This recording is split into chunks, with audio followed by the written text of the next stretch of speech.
Quatrième sac. Troisième. Et vous mêlez.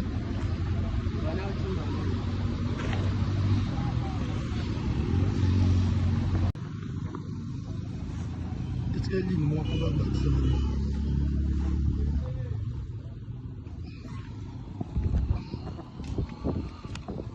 Première boutique, moi déjà, première boutique, on va tous séparer.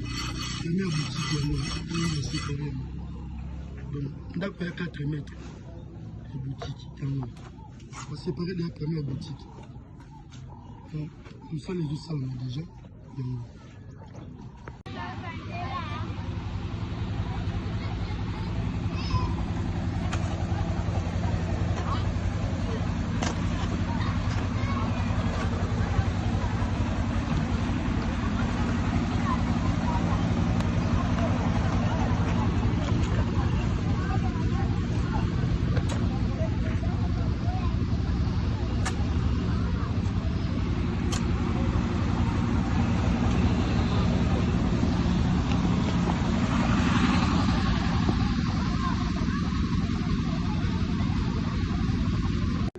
Bon, bébé, c'est tout ici. Là, ils allaient en haut.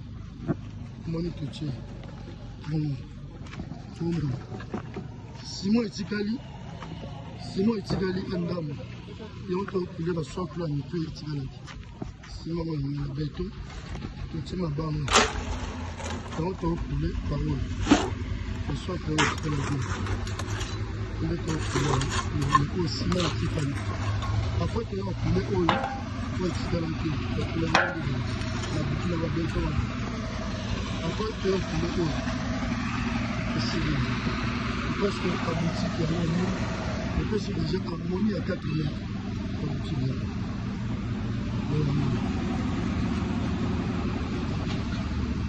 boutique est 4 mètres, 4 mètres. La boutique. Vraiment, tout le monde est là, soit que vous êtes là, et que tu as un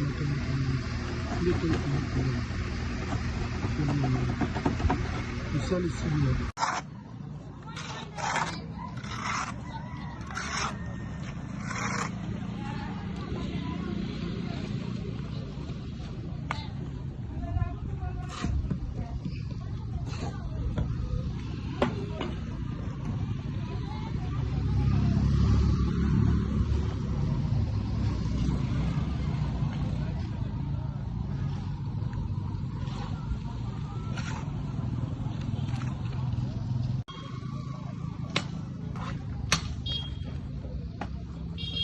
Troisième ligne,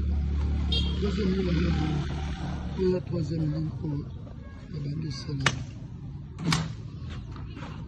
Troisième ligne. Bon, niveau fondation souple, il faut miser. Après le mur.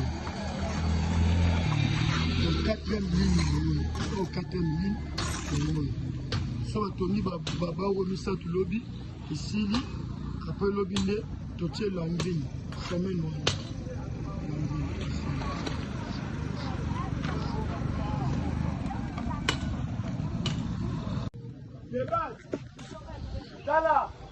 Terre, on est bandé. On est boutique.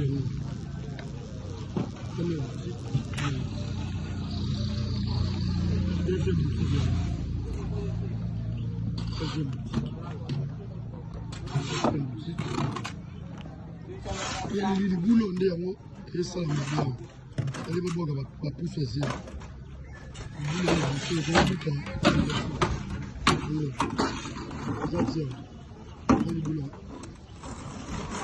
Ça qui a super haut que autour. Nous avons dit au bout de l'eau, on va appeler.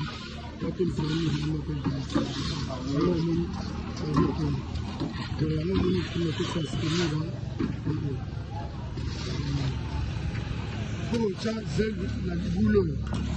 C'est de ça, le boulot de mon nom. Et vous avez dit que c'est une fois que nous sommes. Tout ça, c'est qui, après la sac qui est zéro. Tout ça, c'est qui après la sac qui est zéro. Tout ça, c'est qui. C'est bon. En même temps, nous avons comme ça, nous avons la ligne. Nous avons mettre les ressources.